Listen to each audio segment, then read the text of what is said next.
할렐루야.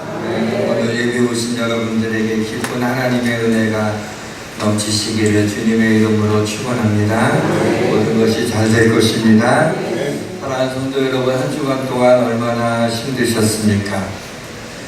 프랑스 사람들은 고난을 만나서 힘들면 이렇게 외친다고 합니다. 세라비, 인생이란 그런 것이다 라고 외친다고 합니다. 세상은 온통 아픔으로 채워져 있고 그 안에 사는 사람들은 상처투성이들입니다. 그래서 누구나 눈물샘 하나쯤은 가지고 있는 것 같습니다. 어떤 시인이 백두산 천지에 올라가서 이렇게 노래했습니다. 아, 이렇게 웅장한 산도 이렇게 큰 눈물샘을 가지고 있다는 것을 이제야 알았다. 수고와 슬픔뿐인 인생에도 그리스도인들에게는 즐거워하고 감동하고 기뻐할 수 있는 이유가 있습니다. 내가 그들의 슬픔을 돌려서 즐겁게 하며 그들을 위로하여 그들의 근심으로부터 기쁨을 얻게 할 것이니라. 이 시간에 힘들고 불안하고 아픈 영혼들에게 슬픔을 돌려서 즐겁게 하며 근심으로부터 기쁨을 얻게 하시는 하나님의 은혜가 임하시기를 주님의 이름으로 축원합니다. 미국 인디애나주의 어떤 학교에 15살 먹은 브라이언이라는 아이가 있었습니다. 이 아이가 뇌종양에 걸려서 방사선 치료를 받게 됐습니다. 그래서 머리가 다 빠지게 되었는데 좀 몸이 회복이 돼서 학교를 가서 공부를 해야 되는데 이 아이가 학교를 가려고 하진 않는 거예요. 나만 빡빡이가 돼서 애들이 나를 보고 놀리면 어떡하냐고, 안 가겠다고. 그래서 부모가 오랫동안 설득을 해서 이제 용기를 내서 학교에 가기로 합니다. 학교에도 이 아이가 나온다는 소식이 전해졌습니다. 학교에 갔더니 그 반 아이들이 남자아이, 여자아이 모두 머리를 갖다가 전부 다 깎아서 이렇게 머리가 하나도 없는 거예요. 브라이언만 머리가 없도록 내버려 두지 않았던 거죠. 저도 그 사진을 봤는데 그 사진 한 장이 전 세계의 많은 사람들을 감동시켰습니다. 현대인들은 삭막한 세상에 살면서 감동을 받기를 그렇게 원합니다. 그리스도인들의 삶이 그렇게 보면 세상을 향해서 감동을 주는 그런 삶이 되었으면 좋겠습니다. 그러나 이런 치킨 스프 같은 이야기는 에피타이저는 될 수 있을지 몰라도 메인 요리는 아닙니다. 사람의 본분, 제목이 딱딱하지만 이것이 바로 인생의 메인입니다. 죄인인 인간은 감동보다는 용서가 필요합니다. 치킨 스프보다는 피 묻은 예수의 십자가가 필요한 것입니다. 지난 한 주간 많은 생각을 했습니다. 하루하루 시간이 지나가는데 어떻게 살아야 하나, 해야 할 것도 너무나 많이 있는데 무엇을 위해서 살아야 될 것인가, 사람의 본분이 무엇인가, 왜 살아야 하는가 라고 하는 것을 고민하는 중에 인생을 거시적으로 조망하고 있는 전도서 말씀이 생각이 났습니다. 그래서 전도서를 읽으면서 오늘 본문인 전도서 마지막 장 마지막 두 절을 오늘 말씀의 본문으로 삼게 되었습니다. 이래 결국을 다 들었으니 하나님을 경외하고 그의 명령들을 지킬지어다. 이것이 사람의 본분입니다. 하나님은 모든 행위와 모든 일을 은밀한 중에 심판하시리라 라는 말씀입니다. 이제 사람의 본분은 하나님을 경외하고 그의 명령을 지키는 것이 사람이 마땅히 하면서 살아야 될 것이다 라는 것입니다. 여러분, 하나님을 경외한다는 것이 뭘까요?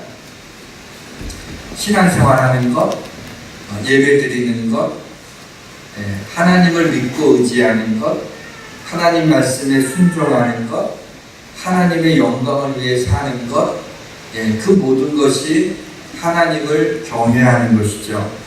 그러나 하나님을 경외한다는 것은 지금 말씀드린 것처럼 좀 추상적입니다. 그래서 이 시간에 구체적으로 어떻게 사람의 본분인 하나님을 경외하며 인생을 살아낼 수 있을까라는 것을 생각해 보려고 합니다. 성령의 은혜가 언제나와 같이 부족한 종과 사랑하는 성도 여러분들에게 이 시간 임하시기를 주님의 이름으로 축원합니다. 전도서는 시작부터가 예사롭지 않습니다. 1장 2절에 보면 전도자가 있는데 헛되었더니 모든 것이 헛되도다. 전도서의 마지막 장에도 8절에 보면 전도자가 이르되 헛되도다 모든 것이 헛되도다. 전도서는 처음과 나중에 전부 다 아무것도 아니다, 헛되다라는 얘기를 하고 있는데 이 얘기가 무엇을 수식하고 있는 건가요? 다 인생이 헛되다라고 하는 것은 헛되지 않은 것이 있다라고 하는 것을 이야기하고 싶어서인 것입니다. 전도서는 인간의 숨은 욕망을 그대로 노출시켜주고 있는 책입니다. 모든 강물이 다 바다로 향하여 흐르지만 바다를 채우지 못한 것처럼 우리 인간의 욕망은 눈으로 보아도 족함이 없고 귀로 들어도 가득 차지 아니한다고 했습니다. 예수님께서 들의 백향파가 어떻게 자라나는가 보라라는 얘기를 하시면서 솔로몬의 모든 영광으로도 이 꽃 하나만 갖지 못한다라는 말씀을 하셨습니다. 물론 그 말씀의 주제는 그러니까 너희들이 이 아무 염려하지 말라고, 하나님이 꽃 한 송이도 하나님이 이렇게 아름답게 입히시는데 하물며 너희들을 아름답게 입히시지 않겠느냐, 너희들이 먹고 사는 거 입는 것으로 인하여 걱정하지 말라는 그 말씀을 하시고 싶어서인데, 여기에서 이 꽃 하나의 그 영광을 솔로몬의 영광과 비교한 것은 왜 그랬을까요? 그것은 바로 솔로몬의 부귀영화가 우리 인생 가운데서 가장 부귀영화를 누리며 살았던 사람이 솔로몬이라고 하는 것을 우리 주님이 인정하신 것입니다. 그런 솔로몬이 연구하고 살핀 본문에 보게 되면, 전도서에 보게 되면 이런 얘기입니다. 인생은 괴로운 것이다. 하나님이 인생들에게 수고하게 하신 것이다 라고 말씀하시면서 이렇게 솔로몬은 2장에서 넋두리 같은 이야기를 합니다. 술로 내 육신을 즐겁게 할까? 나의 사업을 크게 할까? 내가 모든 자보다 소와 양떼의 소유를 더 많이 가졌고 은금과 보화와 초첩을 가졌도다. 무엇인지 내 눈이 원하는 걸 금하지 않고, 무엇인지 내 마음에 원하는 것을 내가 금하지 않고, 무엇인지 내 마음에 즐거워하는 것을 내가 막지 아니하였더라. 여러분, 내가 눈으로 보고 싶은 거 다 보고, 하고 싶은 거 다 하고, 내 마음이 원하는 거 다 하고, 내가 즐거워할 수 있는 걸 뭐든지 할 수 있다면 얼마나 좋은 일이겠습니까? 근데 솔로몬은 그 능력을 다 가졌어요. 자기는 왕이기 때문에 모든 걸 할 수가 있었던 거예요. 얼마나 많은 은금과 보화와 초청을 가지며 세상 사람들이 부러워하는 모든 것들을 다 가지고 있던 게 솔로몬이었어요. 그런데 이렇게 얘기합니다. 생각해보니 이 모든 것이 헛되어 바람을 잡는 것 같도다. 일평생에 근심하며 수고하는 것이 슬픔뿐이다 라는 그런 고백을 하고 있어요. 세상에 부귀영화를 솔로몬처럼 누리는 사람이 누가 있겠습니까? 오늘날의 사회에 있는 그 부자들하고는 차원이 다른 거예요. 옛날에 왕이라면 무엇이든지 할 수 있는 그런 사람이었는데, 그 솔로몬의 입에서 이게 다 바람을 잡으려는 것처럼 헛된 것이다. 인생을 그렇게 살아보는 사람이 이야기하는 것입니다. 채울 수 없는 욕망을 위해서 삶의 모든 에너지를 쏟고 나니 어느새 40을 넘어서 50이 되고, 50도 잠깐 어느덧 보니 60이 되었나 했더니 벌써 70입니다. 더 이상은 나이를 먹는 걸 포기하고 나이를 잊고 살아가게 됩니다. 그리고 올 것 같지 않았던 죽음을 앞두고 무슨 배짱인지 죽어도 예수는 안 믿겠다고 그렇게 고집을 피우다 결국 주님을 영접할 시간이 없이 지옥으로 가는 사람들을 봅니다. 그러나 예수를 믿으면 구원을 받습니다. 예수를 믿으면 천국에 갑니다. 헛된 인생을 살기에 우리 인생은 너무나 짧습니다. 그럼 어떻게 살아야 되나 라는 질문이 자연스럽게 나오게 됩니다. 이에 대한 답으로 전도서는 말합니다. 하나님을 경외하고 그의 명령들을 지킬지어다. 이것이 사람의 본분이니라. 어떻게 하나님을 경외하는 삶을 살 수 있을까요? 오늘 이 시간은 두 가지 단어만 여러분이 기억했으면 좋겠습니다. 은혜와 믿음입니다. 사람의 본분인 하나님을 경외하는 삶이란 첫째로 솔라 그라치아, 오직 은혜입니다. 하나님의 은혜를 가슴에 품고 모든 것이 하나님의 은혜임을 고백하며 사는 그런 삶이 하나님을 경외하는 삶입니다. 은혜는 도무지 받을 수 없는 자격이 없는데 값없이 받은 것이 은혜입니다. 은혜는 도저히 갚을 길이 없는데 너무나 귀한 것을 값없이 받은 것을 은혜라고 합니다. 하나님의 은혜는 죄로부터 출발합니다. 죄 없이는 은혜를 논할 수가 없습니다. 사랑하는 성도 여러분, 죄가 얼마나 무서운 줄 아십니까? 은밀한 죄가 드러나면 얼마나 죽고 싶은 줄 아십니까? 지금 드러나진 않더라도 하나님이 다 아시니 하나님의 심판이 얼마나 두렵습니까? 죽을 때 죄로 인하여 지옥에 가는 것을 피할 길이 없는데 나의 모든 죄를 용서받았다면 이보다 더 감사한 일이 어디에 있겠습니까? 우리는 모두 죄인입니다. 예수의 십자가 피가 아니면 죄를 용서받을 길이 없습니다. 그래서 우리는 그토록 십자가를 노래하고 있는 것입니다. 한 번은 누군가를 전도하게 됐어요. 그래서 이런 얘기를 했습니다. 사람이 죄를 지어서 죄인이 아니라 죄인이기 때문에 죄를 짓는 것입니다. 그런 얘기를 했어요. 그리고 이런저런 말을 했는데 이제 결론적으로 그 사람이 하는 얘기가 저는 목사님 말씀에 동의할 수가 없습니다.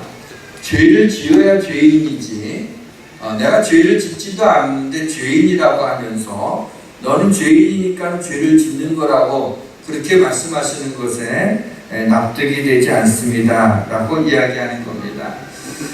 그래서 우리 인간이 정말 태어나면서부터 우리가 죄 중에 있다고, 그래서 내가 죄악 중에 출생하였으며 어머니가 죄 중에서 잉태하였나이다 라는 말씀을 시편 51편을 찾아서 이렇게 보여주니까는 고개를 이렇게 젓는 더 이상 할 말이 없으면서 그때 절감을 했습니다.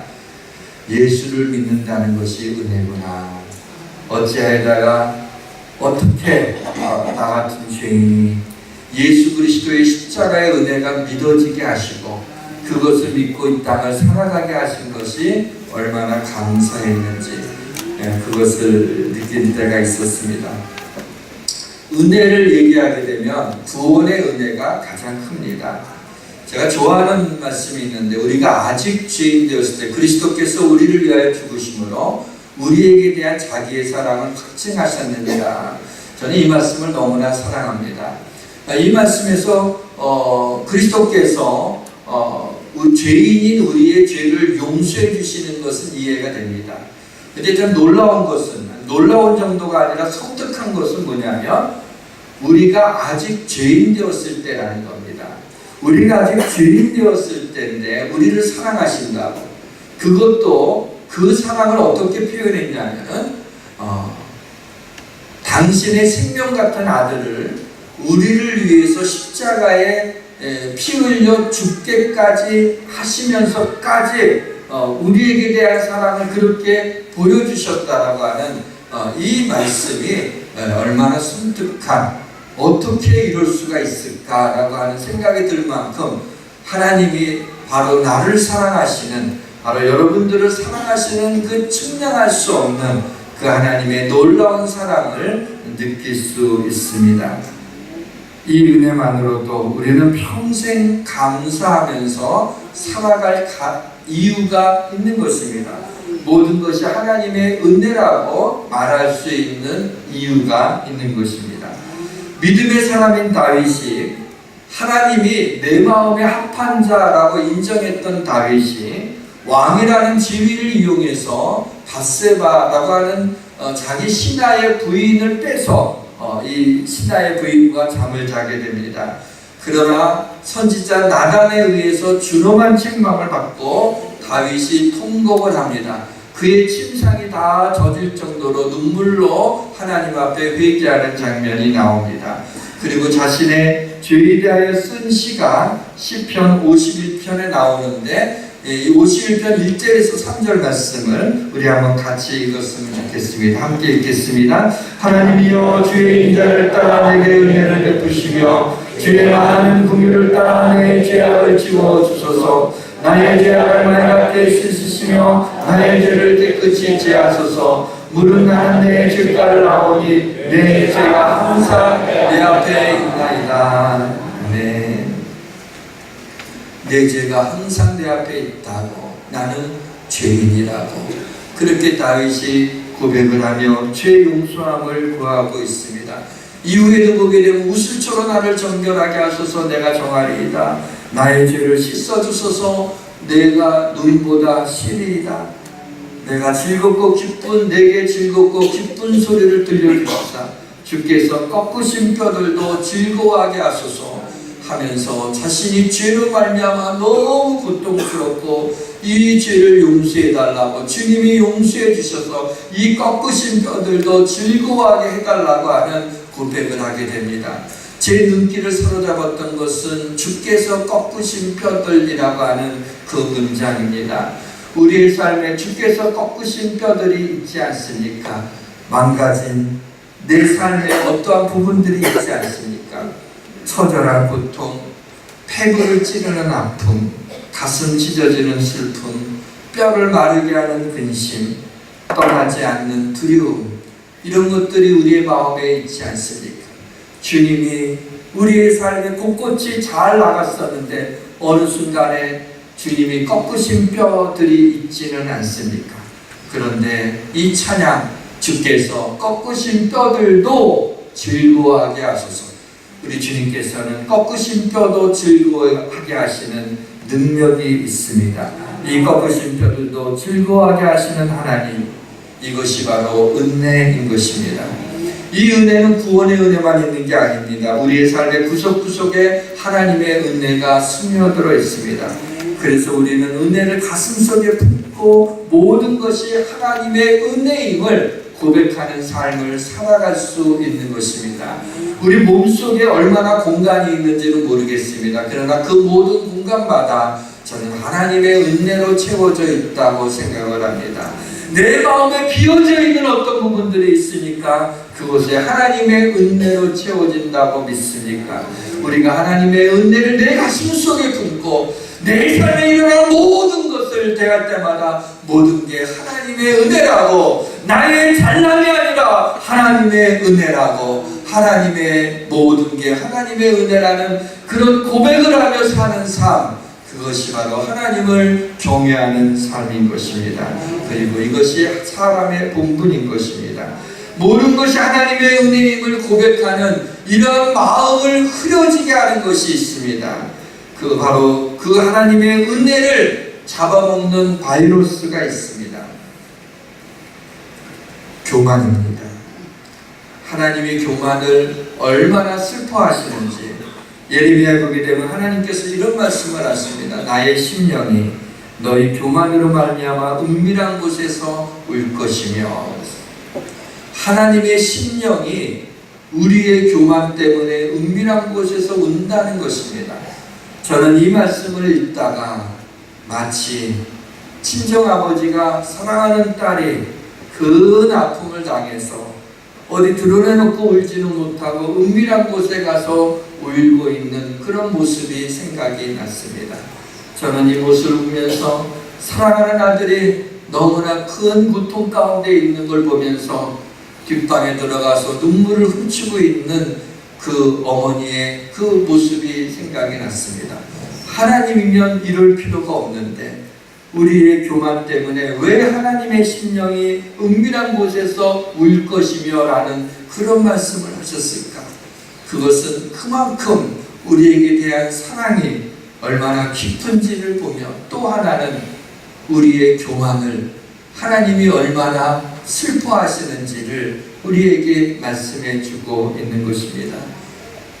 내 마음에 있는 이 교만을 잡는 것이 쉽지가 않습니다. 나도 모르게 교만의 싹이 나오는 것입니다. 독버섯처럼 가만히 있어도 얼마나 우리 마음속에서 교만이 잘 자라는지 모릅니다. 뭐가 좀 잘 되면 내가 잘 돼서 그런 줄 알고 교만이 들어오게 됩니다. 사람들이 칭찬을 하고 와 대단하다고 얘기하면 아이고 내가 부족한데 하나님의 은혜죠. 말은 그렇게 하면서 알아봤구나 네가 나를 하면서 마음속에 교만함이 나도 모르게 들어오는 것을 보게 됩니다. 틈만 있으면 교만해지고 싶습니다. 어떤 사람은 이런 얘기를 합니다. 내가 얼마나 겸손하지 않았냐고. 세상에 그런 교만은 치료가 되지 않는 그런 교만인 것입니다. 목사도 자칫 교만해지기 쉽습니다. 하나님께서 받아야 될 영광을 목사가 중간에서 가로채고 있지는 않은지, 그것이 얼마나 무섭고 두려운 일입니까? 우리 교회 장로님들은 겸손하시고 목회를 잘 도와주셔서 어디를 가나 제가 혹시 장로님들에 대한 이야기가 나오게 되면 우리 교회 장로님들은 자랑합니다. 여기 장로님들이 계셔서 듣기 좋으라고 하신 말씀이 아니라 정말 어디 가게 되면 우리 장로님들 훌륭하다고, 얼마나 잘 도와주시는지 모른다고, 감사하다고 그런 얘기를 합니다. 그러나 또 다른 교회 얘기를 들어보게 되면 집사 때는 겸손해서 그래서 기도하면서 하나님께서 감동을 주셔서 장로로 세웠는데 한 6개월 지나더니 얼마나 교만해져서 목사님은 나랑 다 똑같은 안수가 나던데, 그래서 얼마나 힘들게 하는지 모른다고 그렇게 말하는 또 목사님 얘기도 들은 적이 있습니다. 제가 말씀드리고 싶은 것은 뭐냐면 그 정도로 교만이 무섭다는 거예요. 기도를 많이 하게 되면 기도하지 않은 사람이 우습게 보이는 거예요. 영적으로 시시해 보이는 거예요. 그게 교만이에요. 그러면 기도 안 하는 게 나아요. 그런 교만한 마음이 들어올 것 같으면 안 하는 게 나아요. 더 겸손해져야 되는 거예요. 하나님의 은혜가 임할수록 영적인 교만이 있으면 안 되는 것이에요. 교만이 바로 하나님의 은혜를 흐리게 하는 것임을 볼 수가 있습니다. 사랑하는 성도 여러분, 보라 지금이 은혜 받을 만한 때요, 보라 지금이 구원의 날이로다 그랬습니다. 하나님의 은혜를 가슴속에 품고 모든 것이 하나님의 은혜임을 고백하는 삶을 사시길 주의 이름으로 축원합니다. 이것이 하나님을 경외하는 삶이요, 사람의 본분임을 믿으시길 바랍니다. 또 하나 하나님을 경외하는 삶이란 둘째로 솔라 피데, 오직 믿음입니다. 하나님의 말씀을 하나님의 말씀으로 믿고 하나님의 말씀을 붙잡고 무슨 일을 만나든지 소망 가운데 믿음으로 삶을 살아내는 겁니다. 사랑하는 성도 여러분, 다른 것들은 다 부족해도 괜찮아요. 다른 것들은 다 모자라도 괜찮아요. 여러분이 지금 어떤 환경에 처해 있는지 아무런 문제가 되지도 않아요. 뭐냐면 우리 믿는 사람들은 하나님의 말씀이 하나님의 말씀으로 믿고 그 하나님의 말씀이 내 가슴을 치고 마음에 들어오게 될 때는 그 하나님의 말씀을 붙잡고 그 하나님이 말씀하고 있는 게 그대로 이루어지게 될 걸 붙잡고, 말씀만 붙잡고 어떤 힘든 일이 있어도 여러분이 믿음으로 말씀을 붙잡고 나가게 되면 반드시 그 하나님의 말씀이 여러분의 삶에 이루어지게 되는 하나님의 능력이 나타남을 믿으시기를 바랍니다. 저는 사실은 의지도 약한 것 같고 너무 허물도 많은 것 같고 가진 것도 없고 제가 저의 약점을 얘기하라고 해도 한참 얘기할 정도로 부족한 것이 많지만 단 하나, 하나님의 말씀은 하나님의 말씀이기 때문에 전능하신 하나님께서 그 말씀대로 이루어 주시라는 것을 그것만큼은 의심하지 않습니다. 그것 가지고만 목회를 했습니다. 사랑하는 성도 여러분, 여러분의 삶 속에 동일하신 하나님께서 하나님의 자녀들이 하나님의 말씀을 듣고 그 믿음으로 하나님의 말씀을 붙잡고 그 말씀이 이루어지기를 원하며 나아가게 될 때 하나님의 말씀의 능력이 여러분의 삶에 현실로 이루어지게 되는 하나님의 은혜가 임하기를 주의 이름으로 축원합니다. 그것만 붙잡습니다. 그게 하나님을 경외하는 거예요. 하나님의 말씀을 하나님의 말씀으로 믿어야지. 하나님의 말씀 가운데 내 마음에 달고 오묘하다 그러면 받아들이고 그 말씀이 내 마음에 부담이 되고 내 마음을 힘들게 하게 되면 옆으로 내어놓는다고 그게 하나님의 말씀이겠습니까?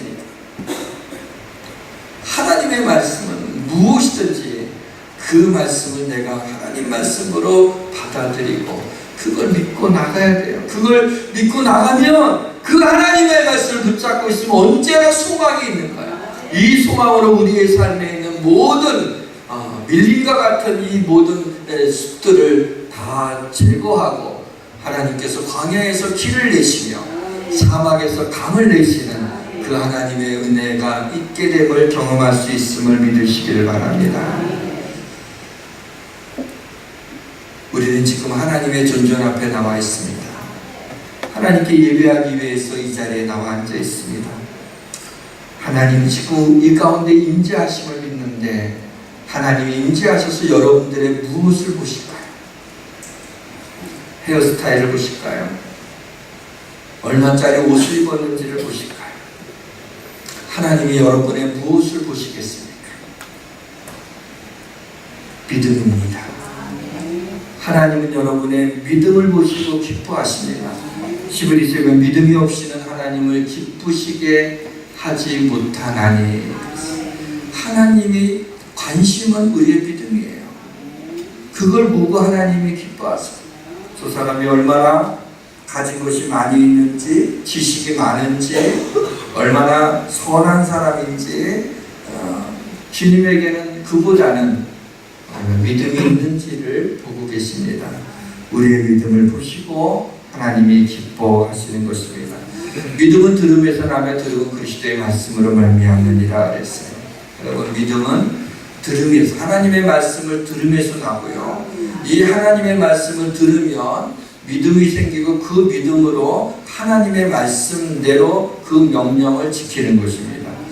믿음은 하나님의 말씀으로 인해 가지게 되는 것이죠. 창세기 15장에 보게 되면 하나님이 아브라함에게 나타나셔서 이런 말씀을 했어요. 두려워하지 말라, 나는 내 방패다라는 말씀을 하십니다.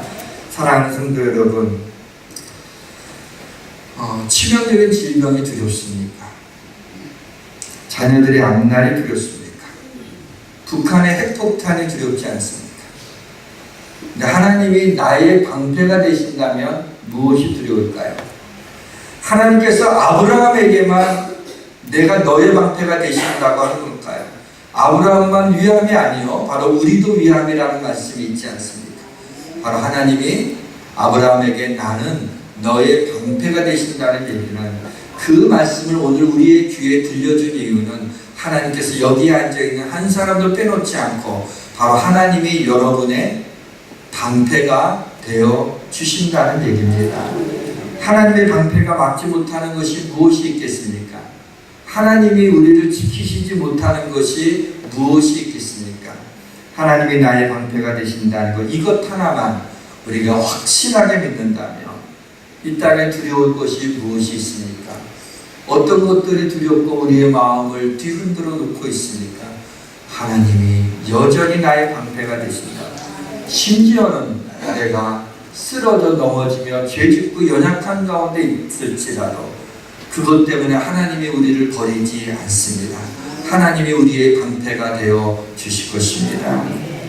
얼마 전에 소확행이라는 말이 유행을 했습니다. 처음 들었을 때 저게 무슨 말이지 하고 얼른 다음에서 찾아보니까 작지만 확실한 행복 이렇게 써 있더라고요. 그래서 일상의 사소한 것에서 행복을 좀 찾아야 된다. 그런 얘기, 어떤 면에서는 좋기도 하고 또 어떤 면에서는 너무 꿈들을 좀 이렇게 제한한 게 아닌가, 그런 생각도 들지만 좋은 의미가 더 많은 것 같아요. 그래서 그 말씀을 듣고 말씀을 준비하다가 그 말씀이 생각나서 여러분한테 묻고 싶은 게 있는데, 여러분 신확행이라는 단어를 아십니까? 아시는군요. 제가 만들어낸 말이라 아무도 모르지 않을 때 눈치가 빨라서 신확행은 믿을 신, 믿으면 확실한 행복입니다. 네. 믿습니까? 네. 믿음은 하나님이 가장 기뻐하시는 것이기 때문에 그래요. 그런데 참 재밌는 게, 믿음은 하나님이 기뻐하시는 거예요. 근데 그 믿음이 우리에게 가장 큰 힘이 되는 거예요. 그 믿음이 우리에게 가장 큰 자산이 돼요. 그 믿음이 우리에게 가장 큰 무기가 되는 거예요. 그러니까 하나님도 기쁘시게 하고 우리에게도 그 믿음이 그렇게 힘이 된다면 세상에 이 믿음을 가지고 구원받은 우리들이 믿음으로 이 땅을 살아나가야 되지 않겠습니까? 세상에 수고하지 않은 사람이 어디 있습니까? 세상에 무거운 짐을 지지 않는 사람이 어디 있습니까? 조금 정신적으로 모자라는 애들 빼놓고는 다 무거운 짐을 지고 있는 것입니다. 다 우리는 무거운 짐을 지고 있어요. 그래서 주님이 우리에게 말씀하셨죠. 수고하고 무거운 짐진 자들아 다 내게로 오라, 내가 너희를 쉬게 하리라. 주님이 통도 크세요. 수고하고 뭔가 다 내게 넣으라 그랬어요. 내가 너희를 쉬게 하리라 그랬어요. 그런데 우리는 어떻게 합니까? 수고하고 무거운 짐들은 내가 좀 해결을 하고 그리고 주님께로 오려고 하니까 우리 인생이 힘든 겁니다. 주님께 나의 모든 무거운 짐을 맡기고 주님께 와야 되는데 내가 어떻게 해보고 그 다음에 주님 앞에 오려고 하니 우리 인생이 얼마나 힘든지 모르겠습니까? 주님이 감당하지 못할 짐이 어디 있겠습니까? 믿음으로 주님께 여러분의 모든 짐을 맡기시길 주의 이름으로 축원합니다. 누가 지어낸 얘기인지는 모르겠어요. 그리고 진짜 있었던 일인지도 모르겠지만 오래전부터 들었던 말씀, 그 예화가 생각이 나서 말씀을 드리겠습니다. 6.25 때 이제 피난을 가게 되는데 미군 그 치프가 이렇게 가다가 피난 행렬 가운데 어느 한 할머니가 혼자서 무거운 짐을 이렇게 머리에다가 이거 낑낑거리면서 걸어가고 있는 힘겹게 발걸음을 떼고 있는 걸 보면서 너무나 안쓰러워갖고 이 집차가 서가지고 미군이 그 할머니한테 이 차에 타라고 하는 거예요. 이게 얼마나 이게 럭키한 일이겠습니까? 할머니는 너무 좋아서 이제 그 차에 딱 탔는데 머리에 짐을 이고 있는 걸 내려놓지 않고 계속 이고 있는 거예요. 롱밀러로 이렇게 보면서 아니 이 머리에 있는 그 짐을 갖다가 좀 내려놓으시라고 이렇게 해도 왜 그러냐고 도대체. 그랬더니 내가 차를 얻어 탄 것만 해도 내가 너무나 고맙고 염치가 없는데 이 짐마저 여기다가 내려놓으면 어떡하냐고 내가 염치 없어서 내 짐을 내려놓지 못하겠다 뭐 그런 얘기가 있었다고 그래요.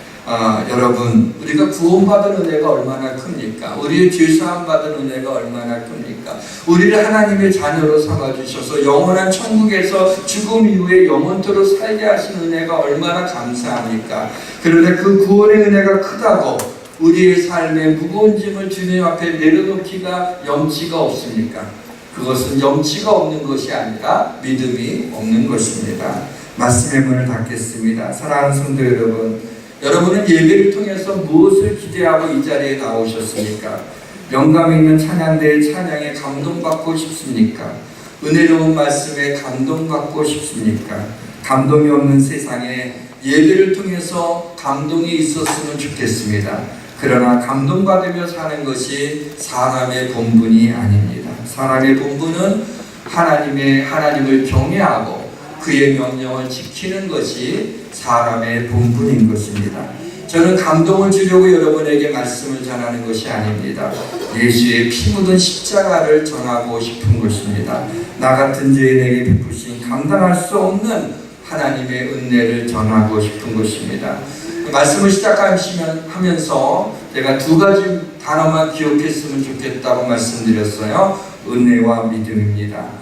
모든 부귀영화를 누린 솔로몬이 황혼의 인생들에게 마지막으로 한 말이 있죠. 일의 결국을 다 들었으니 하나님을 경외하고 그의 명령대로 지킬지어다. 이것이 모든 사람의 본분이니라.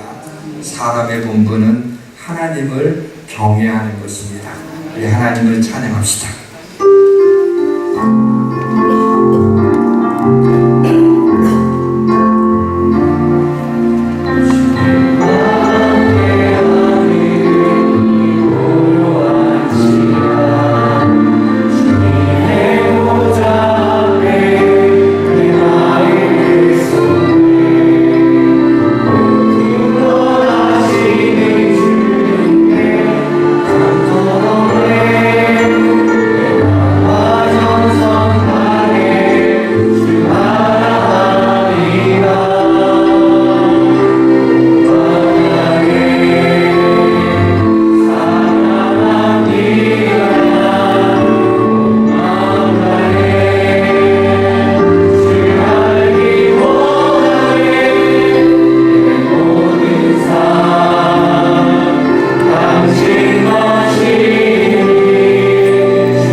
하나님 아버지, 이 땅의 즐거움과 감동을 받기 위해 부단히 애쓰며 돈을 모으며 우리의 힘든 것들을 견디느라 애쓰고 있는 저희들에게 하나님을 경외하는 것이 사람의 복입니다.